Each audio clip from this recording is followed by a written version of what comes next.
Dia Internacional da Mulher. Nem tudo são flores. O Dia Internacional da Mulher, celebrado no dia 8 de março, ainda está bastante ligado à gentileza e elogios às mulheres. Mas, infelizmente, não é desta maneira que são tratadas elas o ano inteiro.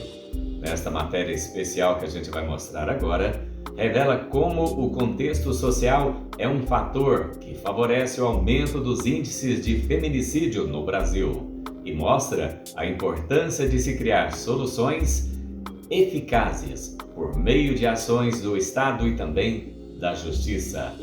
Vamos conferir a reportagem de hoje, o Dia Internacional da Mulher. Nem tudo são flores. Confira. Precisamos falar sobre violência contra a mulher. Oi, da polícia? Sim, polícia militar. O meu marido tava me espancando. Quem? O meu marido. Seu marido? Eu consegui correr e deixar meus 2 filhos ali. Eu tô toda machucada. Polícia militar? Tá dando briga aqui em casa, meu pai, ele quer bater na minha mãe. Ele tá ameaçando colocar fogo na casa. Se vem rápido, pelo amor de Deus. Ele tá ameaçando minha mãe. Por favor, eu preciso de ajuda. Meu namorado tá me agredindo. Agora eu preciso de ajuda. Certo? Ele mora perto do dele.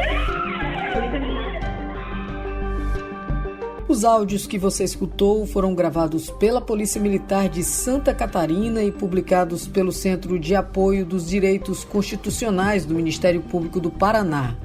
Os pedidos de socorro de vítimas de violência doméstica demonstram o sofrimento pelos quais diversas mulheres passam dentro de suas casas com aqueles que deveriam ser seus companheiros. Os momentos são de tensão, medo, tristeza e impotência, que muitas vezes se transformam em tragédia. Eu vou te pegar.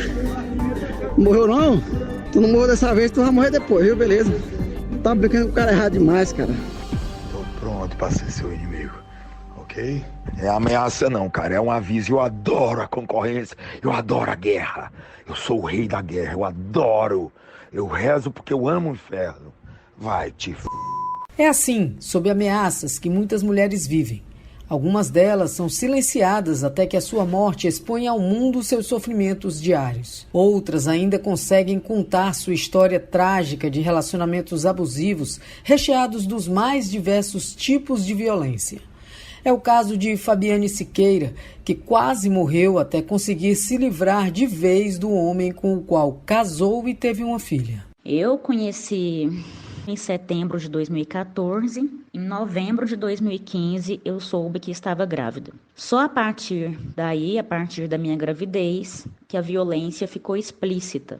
E depois da violência instalada, foram necessários mais de 2 anos, muitas conversas com colegas, com amigas que viviam ou que conheciam histórias de relações semelhantes. Teve que ter uma ligação de um vizinho para o 190, para eu começar a entender em qual situação eu estava. Fabiane relata que só se deu conta do que estava prestes a ocorrer com ela a partir de um programa que assistiu, por acaso, na TV. Eu lembro bem do dia que eu liguei a TV só para acabar de arrumar para ir trabalhar e estava passando uma matéria num programa. Um psicólogo comentou da capacidade, da tendência da vítima de compreender o agressor. Nessa hora, eu enxerguei minha relação todinha e a partir daí não tive mais dúvida do que eu estava vivendo. Que até então, eu acreditava viver um relacionamento conflituoso, normal.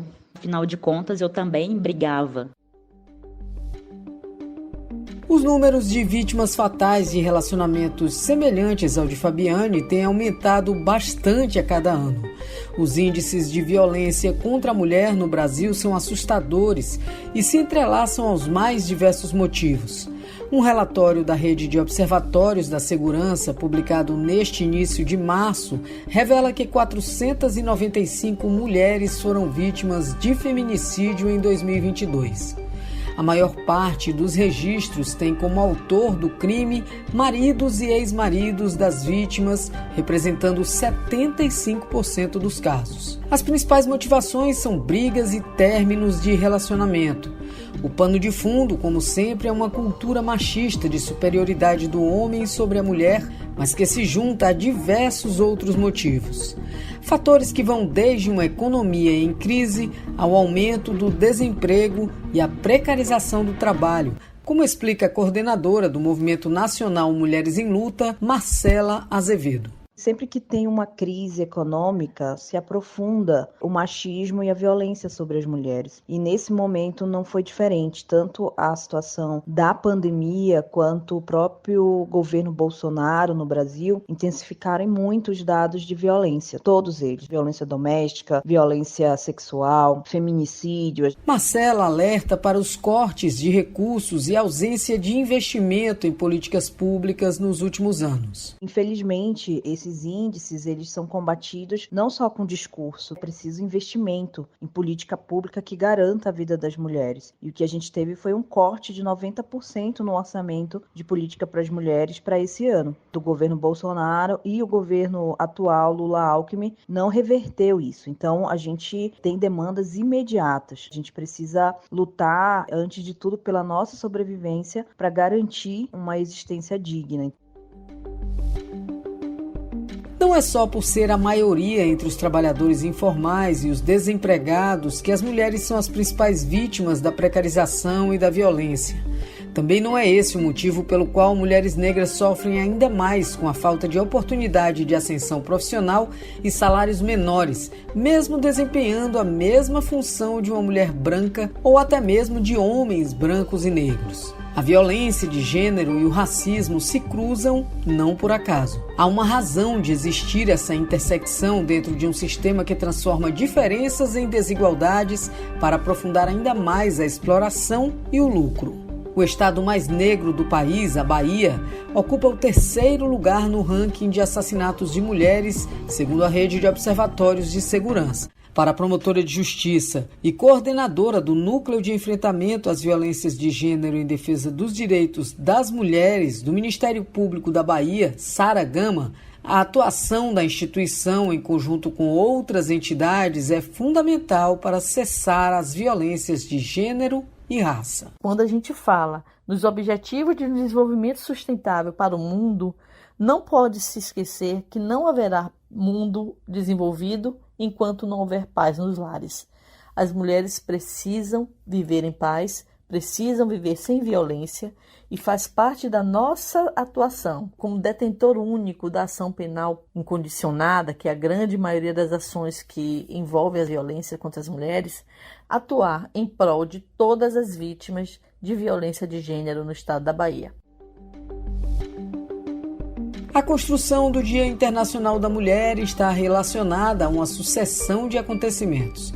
O 8 de março sempre simbolizou a luta histórica das mulheres por direitos em condições iguais às dos homens, equiparação salarial e outras demandas. Desde a origem da data, contada de maneira diversa por pesquisadores e correntes políticas ligadas aos movimentos, muitas batalhas se transformaram em conquistas importantes, como o direito ao voto, ao divórcio, ao trabalho e à participação política. No entanto, de lá para cá, as demandas das organizações de mulheres no Brasil só aumentaram, como afirma Marcela Azevedo. A gente tem um histórico de 8 de março, que é um histórico muito forte. A gente tem ali a origem dessa data, ou pelo menos um marco histórico dessa data, na Revolução Russa de 17, quando as mulheres foram para as mobilizações contra a guerra, contra a fome, contra a morte dos seus companheiros e familiares, e daí estourou um processo revolucionário que levou uma mudança no sistema e significou para as mulheres muitas conquistas. Então, hoje, a nossa referência precisa ser esse processo de mudanças profundas mesmo, que é o que a gente precisa para garantir minimamente a nossa vida, em primeiro lugar. Junto com isso também, todos os outros direitos que a gente demanda e que vem à luz da necessidade da gente estar viva para lutar por isso. Neste 8 de março, a luta não é mais só por igualdade, emprego, educação, moradia e dignidade. É também, e mais que tudo, uma batalha pela vida. De Salvador, Aline Costa. Mulheres em luta. Não se cale e denuncie. Produção Agência Rádio Web. Conferimos aí nessa reportagem que infelizmente continua acontecendo no Brasil e no mundo inteiro, o feminicídio, que infelizmente é uma violência que não acaba. Mulher tem que ser tratada e muito bem, não só no dia 8 de março, Dia Internacional da Mulher, mas o ano inteiro. Ser mulher é ser princesa aos 20, rainha aos 30, imperatriz aos 40 e especial a vida toda. Este é o nosso recado para você, mulher, no seu dia tão especial. Do amigo Gil Martins, do canal Gil Brasil e também do canal Cantinho da Fé. Um abraço a todos. Fiquem com Deus. Ser o que quiser ser, não